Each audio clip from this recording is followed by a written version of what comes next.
আসসালামু আলাইকুম রহমতুল্লাহি ওবারাকাতু। আজকে আমাদের কত নম্বর ক্লাস হচ্ছে? ওয়ালাইকুম আসসালাম। আজকে 30 নাম্বার। না 20 29 না 29 মনে হয়। 29 28 মনে হয় আমরা শেষ করেছি। আমি যে স্কেডিউলটা দিয়েছিলাম সেই অনুযায়ী মনে হয় আমাদের 29 হওয়ার কথা। 29 হ্যাঁ। তো যাই হোক 29 মানে হচ্ছে আমাদের হাতে আজকে নিয়ে আরো ৩ টা ক্লাস। টোটাল ৪ টা ক্লাস। তার মধ্যে আমাদের রুলস গুলা শেষ করে ফেলবো। আমি আপনাদের একটা লম্বা চওড়া মেসেজ দিছি। আ হুম, সময় করে শুনে ফেলেন। আর যারা শুনেছেন তো মানে দেখে নিয়েন। হুম, হুম। আম মেইন কথা হচ্ছে যে আমাদের তেমন টপিক বাকি নাই। আলহামদুলিল্লাহ মোটামুটি শেষের দিকে অল্প কিছু বাকি আছে। আমরা মাঝখানে প্র্যাকটিসও করেছি ভালোই। তো চেষ্টা করব আমি এই আজকে নিয়ে ৩ দিনের মধ্যে ৪ দিনের মধ্যে শেষ করে ফেলতে। আ শেষ করে ফেলতে মানে কোর্স ম্যাটেরিয়ালটা শেষ করে ফেলতে। তো এরপরে তো প্র্যাকটিস। এখন এই প্র্যাকটিসটার জন্য তখন আর সপ্তাহে ২ দিন করে রাখবো না, ১ দিন করে ইনশাআল্লাহ। তো ওইটা আপনারা আমাকে জানাবেন যারা কন্টিনিউ করতে চান যে না আমরা প্র্যাকটিস করব এন্ড ওফ দ্যা ইয়ার পর্যন্ত। আর যারা করতে পারবেন না সেটাও আমাকে জানাবেন। তাহলে আমিও জানলাম যে হ্যাঁ, আপনারা কোন নতুন কোন প্ল্যান নিয়েছেন। বাট যেটাই করেন কোন সমস্যা নাই। সবগুলাই আসলে আমরা তো শিখতে আসছি। শিখে আর মানে যে এক জায়গায় সারা জীবন বসে থাকবে এমন কোন কথা না। আপনি তার ভালো কোন আলেমের কাছে দেখেন যে সেখানে গিয়ে আপনি কন্টিনিউ করতে সেটাও করতে পারেন। তো যেহেতু একটা কোর্স শেষ হলো আপনার কাছে কোর্স ম্যাটেরিয়াল থাকবে। তো আপনি এটাকে বেস করে আপনার মতো করে ইউস করবেন। অনেকে আছে যে হয়তো নিজেই অনেক বেশি প্র্যাকটিস করছে।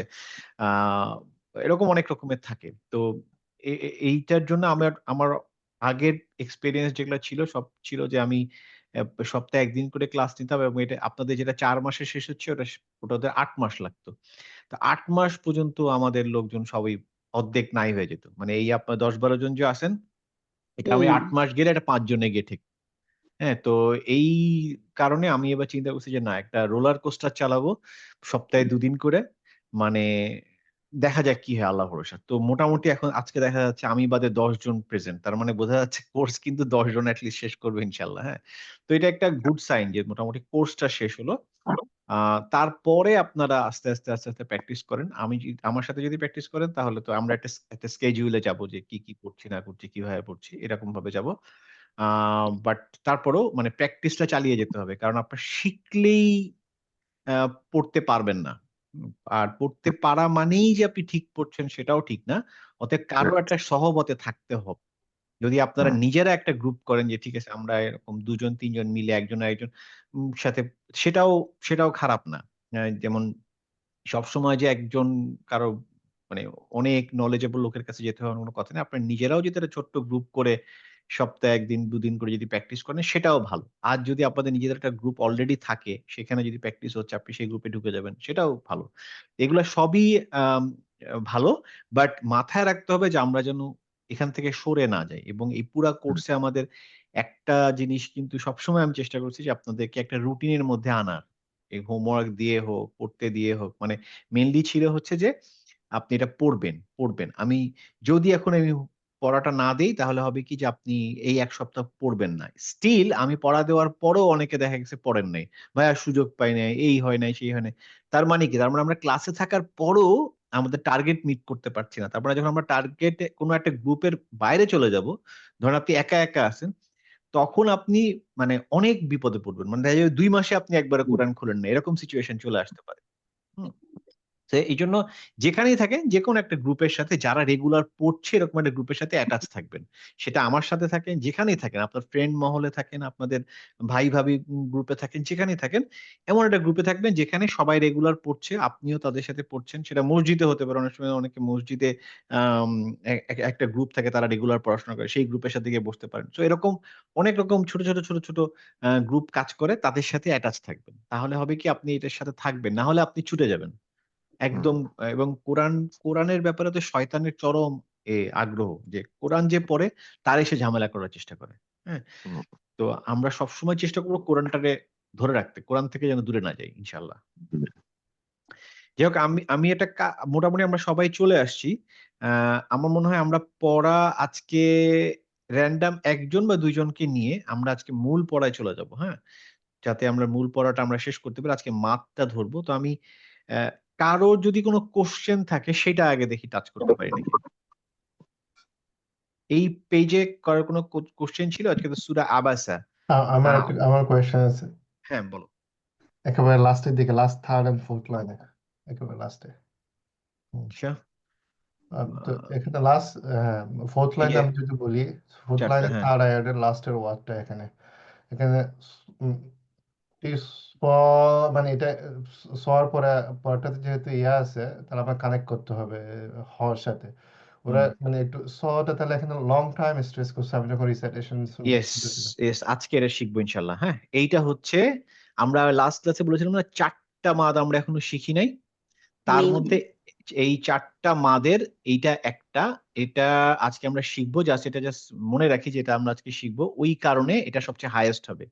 এবং আচ্ছা এইটা এই যে ভাইয়া, হ্যাঁ একটা কথা মানে আমার জন্য একটু স্টপিং রুলসটা যদি আরেকবার ঝালাই করে বলতেন। আচ্ছা আজকে আজকে পড়াটা শেষ হোক, স্টপিং রুলটা আরেকবার ডিভাইস দিব, তারপরে নেক্সট ক্লাসে হ্যাঁ শিখতে। একটু হ্যাঁ একটু রিভাইজ স্টপিং দিলে রুলটা খুব আমরা ভালো হতো। পড়তে পড়তে এই প্রবলেমটা সলভ হয়ে যাবে। হ্যাঁ স্টপিংটা আচ্ছা আলাদা করে ধরবো। আজকে এই মাত্রা একটু বলি। আচ্ছা, হ্যাঁ এটা মাসুদ, শিখি না, এই জন্য আমি একটু এইটা কনফিউজ এখন ছিলাম। আমরা শিখি নাই, হ্যাঁ আজকে শিখবো।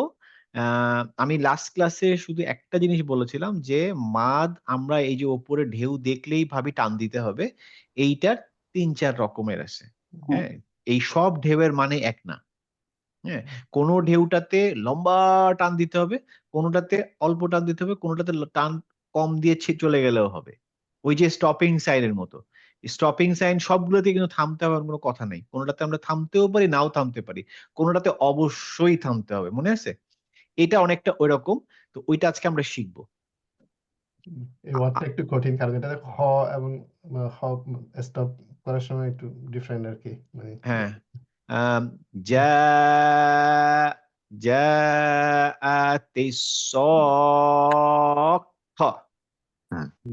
হ্যাঁ, এটা মাসুদ ভাইয়ের কোশ্চেনটা কি ছিল? ছিল হচ্ছে যে এই যে মাত্রা, এইটা কম্পারেটিভলি খুব বেশি টান এইটার সাথে কম্পেয়ার করলে কেন? আর আর আমার আমার আরেকটা ছিল, আমার এখানে মাদ হওয়ার কথা ছিল না, কারণ সতে পরে হর সাথে লাগতেছে, কানেক্ট হচ্ছে, মানে এটা আমি একটু কনফিউশন ছিলাম এখানে, ওটা কাটতে মানে হয় কিনা। আচ্ছা এইটা হবে যেহেতু এই যে আজকের রুলসটা শিখবো তারপরে আচ্ছা ওইটা এখন আর বারবার কিন্তু না ওইটা উচ্চারণ করতে গেলে অনেক কষ্ট হচ্ছিল ভাইয়া, মানে কোনোভাবেই হ্যাঁ। ওখানে যেতে পারছিলাম না, অনেকবার ট্রাই করে হয়েছে। আর একটা কোশ্চেন ভাই আমার, হ্যাঁ ওই যে যেটা আপনার মার্জ হয়ে যাচ্ছে, হ্যাঁ ওটাতে দুইটা ওয়ার্ডের মধ্যে, ওইটা কন্ডিশন, প্রথম কন্ডিশন দুইটা ওয়ার্ড, ও আচ্ছা, কিন্তু মানে আগের দিনে যেটা ছিল আজ ওই আজ দুনিয়া ওইটা। না না না, যে কোনো আর কি, যে আমরা যেটা ওইটা শিখেছি আচ্ছা ঈদগাম। হুম, ঈদগাম। কিন্তু আমি কনফিউজড হয়ে যাচ্ছি, এটা কি দুটা ওয়ার্ড না একটা ওয়ার্ড? আমি যেহেতু কোরআন তেলাওয়াতটা শুনছি তখন বুঝছি যেহেতু মার্চ করছে আচ্ছা এই জন্য। সেটা একটু দেখতে দেখতে দেখতে দেখতে বুঝে যাবেন। আমি যে কোরআনটা আপনাদেরকে কিনতে বলেছিলাম বা কিনে দিয়েছি, ওইখানে কিন্তু এই এই একই ফন্ট। হ্যাঁ আপনি দেখলে বুঝবেন, দেখেন এইটা একটা শব্দ, এটা একটা শব্দ, অনেক এটা সময় একটা এরকম থাকছে না, এত কাছাকাছি থাকছে, তখন মনে হচ্ছে কি দুইটা, কিন্তু তেলাওয়াত শুনে আমি বুঝছি এটা মার্জ হচ্ছে, তার মানে এটা ঈদগাম, বাট আমি চোখে দেখে নিজে আলাদা করতে পারছি না যে অ্যাপের এগুলো দেখে একটু গ্যাপ বেশি, অ্যাপে সহজ বোঝা যাচ্ছে। অ্যাপে একটু সমস্যা হবে কিনা জানি না, কিন্তু এইগুলা আমি তো কোরআনে কোরআনে আমার একটু খুব একটা কাছাকাছি। আচ্ছা জানি না, আমার হয়তো প্রবলেম হয় না। দেখে দেখে হয়তো অভ্যস্ত হয়ে গেছি। আমি তো আপনাদের মনে হয় টিচার। না না দেখে দেখে হয়তো অভ্যাস হয়ে যাবে। তবে মনে রাখতে হবে যে অ্যারাবিক শব্দ 2 অক্ষর 3 অক্ষর, হ্যাঁ আর বেশি হয় না। খুব বেশি হয় না। যেগুলা হয় সেগুলা হচ্ছে কোনো কিছুর একটা জোড়া থাকে। যেমন ধরেন এই যে এইটা ওয়ালা একটা শব্দ, হ্যাঁ ওয়ালা ওয়ালি, তারপরে এই যে আন আম, এইটা আসলে একটা শব্দ ছিল। আন আম, হ্যাঁ আর এই কুমটা আসলে পরে যুক্ত হয়েছে। তো এরকম কুম, তারপরে তারপরে ধরেন কা, এগুলা পরে যুক্ত হয়। বেসিক শব্দগুলা 3 অক্ষর অথবা 2 অক্ষর। এই যে দেখেন 3 অক্ষর। আমার, হ্যাঁ আমার পর্যন্ত এই শব্দে হুটা পরে যুক্ত হয়েছে। এগুলাকে বলা হচ্ছে অ্যারাবিকে মানে প্রোনাউন। যেমন এই যে এইটা হি, আসল শব্দ হচ্ছে এই 2টা 3টা, হ্যাঁ কিন্তু এই হিটা হচ্ছে এগুলা প্রোনাউন। প্রোনাউন যুক্ত হওয়ার কারণে এক্সট্রা মনে হচ্ছে, আসলে 2টা থেকে 3টা অক্ষরের ভিতরেই আপনার শব্দগুলা হয়ে যাবে। এই দেখেন এটা লাকুম, হ্যাঁ এই কুম, কুম আসলে এক্সট্রা যুক্ত হয়েছে লায়ের সাথে। তো এগুলা সবই হচ্ছে মানে দেখতে দেখতে আপনাদের চোখের মধ্যে লেগে যাবে। যেমন এখানে আমি দেখেই বুঝতে পারতেছি এটা 2টা 2 শব্দ। ওয়া আবি, হ্যাঁ ওয়া উম্মিহ। হ্যাঁ, দুই শব্দ। দেখতে দেখতে আর একটা হচ্ছে ওই যে যখন তেলাওয়াতটা শোনা হয় তখনও বেশ খানিকটা হ্যাঁ, তখনও বুঝবেন। হ্যাঁ। বোঝা যাচ্ছে আর কি। আচ্ছা ভাই, এটাই ছিল আমার কোশ্চেন। আমার আরেকটা কোয়েশ্চেন সেম লাইনের লাস্টের ওয়ার্ডটা আর কি, লাস্টের আয়াতটা সেম লাইনের যে লাইনে আমি বলতেছিলাম আর কি, হ্যাঁ, ইয়াউমা ইয়াফির রল, ইয়াফিররু। হ্যাঁ ইয়াফির রুল হবে নাকি রল হবে এটা, কারণ আমি যতটুকু মনে করি র এর সাথে যদি আপনার ফাতা এবং দাম্মা থাকে এটা তখন ইয়া হয় না, হেভি লেটার হয় না। হেভি লেটার হয়, কিন্তু সেটা তো অলরেডি এরকম হয়ে গেছে। হ্যাঁ, আমি তো এরকম মুখ ফুলি নাই, মুখটা অলরেডি গোল, তাই না? মুখটা গোল হয়ে গেছে না, ফির রুল, ওইটাই হেভি লেটার। আমি লাইট লেটার আর হেভি লেটারের পার্থক্য হচ্ছে যে লাইট লেটারে মুখটা খুলে যায়। তাহলে এটা এটা মানে রু করতে হবে, মানে হ্যাঁ, হেভি ফির ফির এরকম একটু রয়ের উপর রোলিং হবে। ফির রুল, ফির ইয়া ফির রুল। ফির রুল হুম, ফির রুল না বলে ফিররুল, এরকম একটু রোলিং হবে। বেশি রোলিং করলে আবার অনেক শুনতে একটু অড লাগবে, বাট ইয়াউমা ফিররুল এরকম হবে। ঠিক আছে, ওকে, ঠিক আছে, তাহলে আমরা আজকে পড়াটা পড়ে নেই, তারপরে আবার ওখান থেকে এখানে দরকারে আসবো ইনশাল্লাহ। হ্যাঁ, রুলটা আর একটু বলেন। স্টপিং রুল তো অনেকগুলো রুলস। আপু নেক্সট দিন শুরুতে বলি, আজকে খামোখা মানে ওই স্টপিং রুলের আচ্ছা, অনেকগুলো। আপনি কোনটা জানতে চাচ্ছেন? স্টপিং রুল স্পেশালি ওই পুরোটা যে মানে রিক্যাপ করতে একদম বলছেন? লাস্টে যে ওই যে মানে ইন ডাবল ইয়ে থাকে না, ইন আন, ওইটাতে মানে কিভাবে জানি অফ হয়। আচ্ছা, স্টপিং রুলস হচ্ছে চ্যাপ্টার। আপনার কাছে এই পিডিএফটা থাকলে সবচেয়ে ভালো হবে, পিডিএফটা থাকলে একটু খুলে দেখে নেন। এই দেখেন স্টপিং রুলের রুলস অফ ওয়াকফ। এই রুলস অফ ওয়াকফে ঢুকলে আপনি পেয়ে যাবেন। এই দেখেন প্রত্যেকটা রুলস আলাদা ও আলাদা রুলস আচ্ছা, দেওয়া ওয়াকআপ আছে। না, হাউ টু ওয়াকফ আচ্ছা। চ্যাপ্টার এই 3 তে পাবেন। এই রুলস থেকে আপনার স্লাইড গুলো দেখলে আরো ক্লিয়ার হওয়া যায়। হ্যাঁ, সেটাই বলো। আপনি স্লাইড গুলো দেখেন, আপনার মানে না ভিডিও গুলা, বোঝার কিছু নেই। ভিডিও ভিডিও গুলা তো দেখতে না, গেলে অনেক ভিডিও ভিডিও তো দেখলে দেখতে তো আপনাকে পুরোটা দেখতে হবে সময় ধরে, কিন্তু আপনি যদি স্লাইডটা যদি এরকম দেখেন এখানে আপনি দেখলেই বুঝবেন যে রুল 1 এ কি বলছে। মনে থাকবে তো। যদি হারাকা দিয়ে শেষ হয়, মানে যেমন কাফিরু না হয়ে যাবে কাফিরুন, তার মানে আচ্ছা, এক হারাকা বিশিষ্ট যেগুলো থাকবে সেটা সুকুন হয়ে যাবে। এখানে এক হারাকা আছে, সুকুন হয়ে যাবে। ঠিক আছে? আচ্ছা আচ্ছা, ঠিক আছে, আমি নেক্সট এই নেক্সট স্লাইডটা তাহলে দেখবো। এই সাইডটা দেখেন। নেক্সট রুলটা হচ্ছে যদি দুইটা কাসরা অথবা দুইটা দাম্মা থাকে সেটাও সুকুন হয়ে যাবে। হ্যাঁ, কিন্তু দুইটা ফাথা যদি থাকে সেটা সুকুন হবে না, সেটা কি হবে? একটা আলিফ দিয়ে টান হবে। উন্মত। হ্যাঁ, এই দেখেন এখানে আছে হচ্ছে নিদা আন হয়ে যাবে নিদা আ। ঠিক আছে? হ্যাঁ, শুধুমাত্র দুইটা নাও ফাথার জন্য। থাকতে পারে পরে একটা। আচ্ছা আচ্ছা আচ্ছা, তারপরে যদি এরকম থাকে, যদি এই তা মারবুতা থাকে, এরকম তা মারবুতা, তাহলে সেটা হা হয়ে যাবে উইথ সুকুন। হ্যাঁ, হা হয়ে যাবে সুকুন। সেটা যে কোনো ক্ষেত্রে হতে পারে। দেখেন তিন আছে, তুম আছে, যাই থাকুক হা উইথ সুকুন হবে। আর যদি এরকম হয় লিহি এর শেষে যদি একটা ইভেন থাকে, মানে আসলি থাকে, মাদ আসলি থাকে, ইয়া বা ওয়াও যেটাই থাকুক, এই হায়ের ক্ষেত্রে অলওয়েজ হা উইথ সুকুন হয়ে যাবে। এটা একটা এবং exception। তা হ্যাঁ, ওই তা এবং হা যে আগে পিছে যাই থাকুক, ও যখনই থামবেন তখন ওটা হা হয়ে যাবে উইথ সুকুন। এইটার সাথে আরেকটা ভেজাল লাগে ভাই, যেহেতু আবার আরেকটা আছে নিয়ম, যদি শেষে মাদ আসলি থাকে তাহলে সেটা আবার পরিবর্তন হবে না। তাহলে আমি যদি এখন হায়ের না, সাথে কিন্তু এখানে হবে হাতে সবকিছু পরিবর্তন হয়ে যাবে। বলে দিছে যে এইটাই যে তোমার হাতে তা যায় না। মারবুতা অন্যগুলাকে ওভারঅল করবে। হ্যাঁ, তা মারবুতা সব রুল ওভারলুক করবে। তা মারবুতার এই যে তা এবং হা, এটার সাথে যাই থাকুক, মাদ আসলি থাকুক, যাই থাকুক, ও সোজাসুজি সুকুন হয়ে যাবে হা হয়ে। আর তারপরে 5 নাম্বার রুলসটা ছিল হচ্ছে যদি এরকম মাদ আসলি দিয়ে শেষ হয় তাহলে কোনো চেঞ্জ হবে না, সুকুন দিয়ে শেষ হলেও কোনো চেঞ্জ হবে না, নো চেঞ্জ রিকর্ড।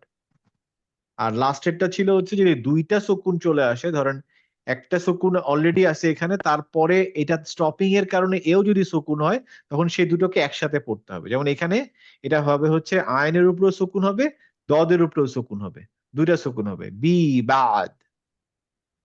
হ্যাঁ, তারপরে ওয়ালাও হায়ের উপরে সুকুন অলরেডি আছে, এই ওয়াওয়ের উপরে ছিল হচ্ছে দাম্মা তাইন, বাট থেমে যাওয়ার কারণে এটাও সুকুন হয়ে যাবে। তাহলে হচ্ছে ওয়ালা ওয়ালাহ, দুইটা সুকুন হবে। তো দুইটা সুকুন ওয়ালাহ। একসাথে করে পড়তে হবে আর কি, সাউন্ডস টুগেদার, দুইটা সুকুন একসাথে পড়তে হবে। এই আচ্ছা ভাই, উপরে একটা জিম দেওয়া কেন? ছোট করে জিম দেওয়া? আপনি স্টপিং রুলের ক্লাস করেন নাই তাই না? না, না না করিনি। এই জন্য ঠিক আছে, আপনি একটু স্টপিং রুলের ক্লাস করলে এই দেখেন এই যে জিম জিম এটার মানে আসে, সেটা আপনাকে একটু ওইটার ও ক্লাস ক্লাস প্রত্যেকটা সাইনের মানে আসে, যেমন আমাদের জিম এটা থাকতে পারে, লাম থাকতে পারে, সিন হতে পারে, হ্যাঁ এরকম মিম থাকতে পারে, এই প্রত্যেকটার মানে থাকছে এবং এটার এক্সাম্পল দেওয়া ছিল যে এখানে মিম হলে কিভাবে থামবো, এটার পুরো আলোচনাটা আমরা করেছিলাম ওই ক্লাসটাতে। আচ্ছা আচ্ছা আপনাকে ওই ক্লাসটা দেখতে হবে আসলে। হুম, ঠিক আছে, দরকার আমি ওটার আপনি ইউটিউবে যদি না খুঁজে পান আমি আপনাকে লিঙ্কটা পাঠিয়ে দেবো ইনশাল্লাহ। আচ্ছা আচ্ছা।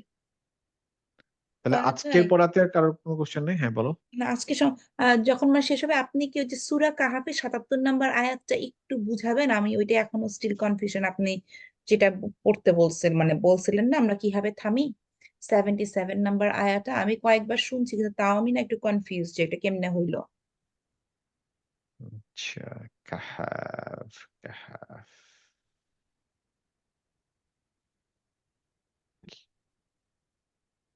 কাহাফ হচ্ছে কত, 10 নম্বর না 11 নম্বর? 10, 18, ভাই আমি একটু বের হয়ে গেলাম। ওকে, আল্লাহ হাফিজ। আল্লাহ হাফেজ। আর কি আছে ক্লাসে আজকে, অন্য কিছু ভাই? না না আর কিছু নাই, আমি জাস্ট ওই এটা একটু বলে দিয়ে, আর যদি আপনি ওই যে নাপিতের গল্পটা শুনতে চান ও তাহলে আচ্ছা আচ্ছা শুনে যায়। শুনে যায়। আচ্ছা, কত নম্বর? 77 নম্বর। 77, হ্যাঁ। আচ্ছা,